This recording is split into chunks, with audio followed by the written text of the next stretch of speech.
আব্দুল মোনায়েম মুন্না আমাদের যুব দলের মহানগর দক্ষিণের আহ্বায়ক, খন্দকারী নাম এবং আমাদের যুব দলের আরেকজন নেতা, বরিষ্ঠ নেতা নয়ন সহ এখানে উপস্থিত আজকে এই আয়োজনে যারা সম্পৃক্ত রয়েছেন সবাইকে ধন্যবাদ জানাচ্ছি।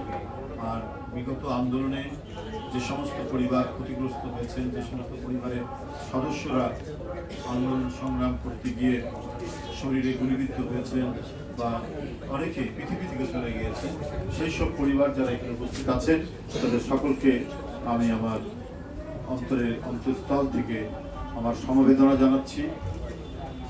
উপস্থিত নেতৃবৃন্দ এবং সুধীজন যারা এখানে উপস্থিত রয়েছেন, আমরা সবসময়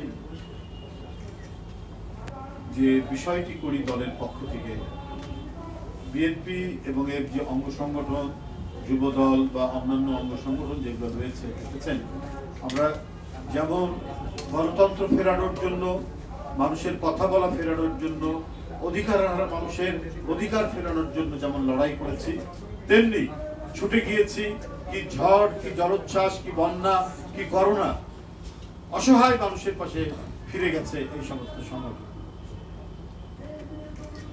মানুষকে সহায়তা করার যে বিএনপির মূল নীতি, যেটা নিয়ে সার্বক্ষণিক তাগিদ দিয়ে যাচ্ছেন দলের অন্যতম প্রধান নেতা জনাব তারেক রহমান, বিএনপির।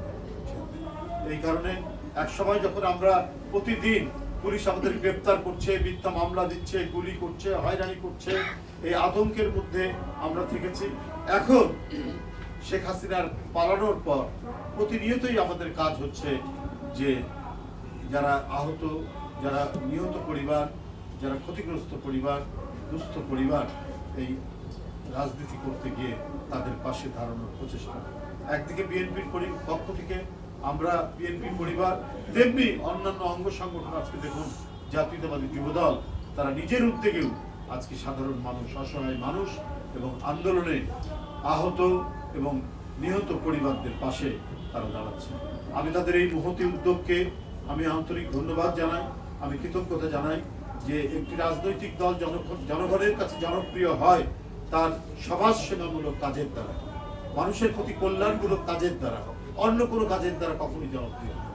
জাতীয়তাবাদী যুবদল আজকে আব্দুল মোনায়েম মুন্না এবং নুরুল ইসলাম নয়নের নেতৃত্বে সেই কাজটি করছেন, সেই মহান দায়িত্ব তারা পালন করছেন এবং তারা একটি অসাধারণ সমাজসেবামূলক কাজের ব্রত নিয়েই এই কাজটি করছেন। আজকে যারা এখানে উপস্থিত হয়েছেন আন্দোলন সংগ্রামে ক্ষতিগ্রস্ত যে সমস্ত পরিবার, তাদের প্রতি আবারও সহমর্মিতা জানিয়ে আমি জাতীয়তাবাদী যুবদলকে তাদেরকে কৃতজ্ঞতা জানাচ্ছি তাদের এই মহৎ উদ্যোগের জন্য। সকলকে ধন্যবাদ।